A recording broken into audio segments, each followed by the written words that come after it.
What is ASEAN?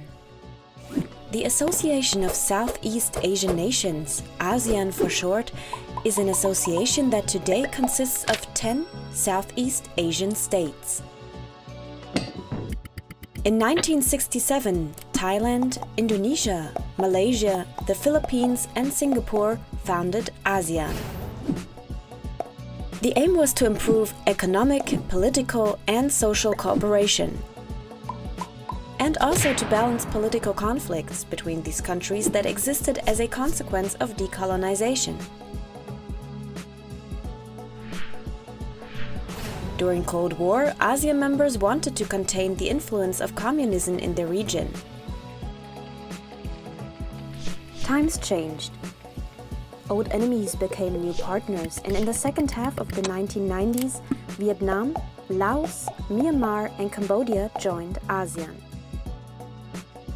The collapse of the USSR, the founding of the World Trade Organization, and a financial crisis in Asia prompted members to deepen their relations and adapt to the new situation.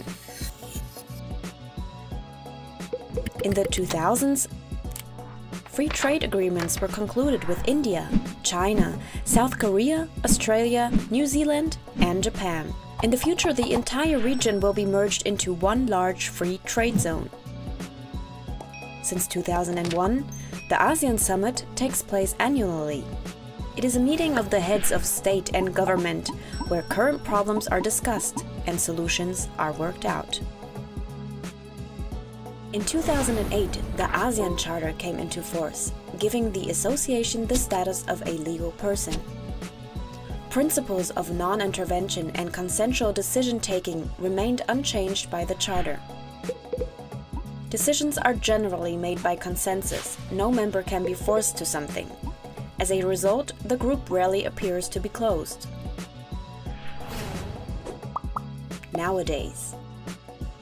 Today, ASEAN is based on 3 pillars. As a political and security community to ensure peace, as an economic community with a strong domestic market, and as a social and cultural community, including a common identity. Challenges and solutions. ASEAN faces a number of social and environmental challenges. Countries such as Vietnam or the Philippines are particularly vulnerable to climate change and already feel its impact today.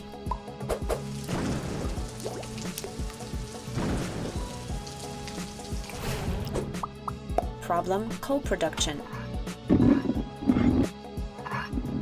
Nevertheless, member states plan to meet the energy demand by making primarily use of climate-damaging coal. Indonesia plans to build 117 new coal-fired power plants by 2025. Myanmar invests in gigantic hydroelectric power plants and coal. Laos builds dams on the Mekong. The result is that Vietnam loses water in the Mekong Delta. However, fossil fuels, for example, are not necessary to cover the lack of energy. Renewable energy sources ranging from biomass to solar energy and wind power have enormous potentials in the region. They too would promote the local economy and provide sustainable jobs. Problem: the haze. Large areas of precious rainforest are burnt down for palm oil plantations and cattle feed cultivation all over Indonesia. The smog of these fires covers large parts of Indonesia, Singapore, and Malaysia. Pollution continues, even though in 2003 a smog agreement in the ASEAN came into force, which should reduce forest fires, environmental degradation, and air pollution. As such problems cross borders, ASEAN must tackle them in a joint effort and think beyond borders. This can be done, for example, by taking up the suggestions made by CSOs, civil society organizations, aiming at installing a 4th pillar, the environmental pillar. It must ensure that the ecological limits are taken into account in the growth debate. Only in case civil society is informed transparently and gets much more involved, acting free from state repression, social and environmental justice can arise. Serve people rather than profit.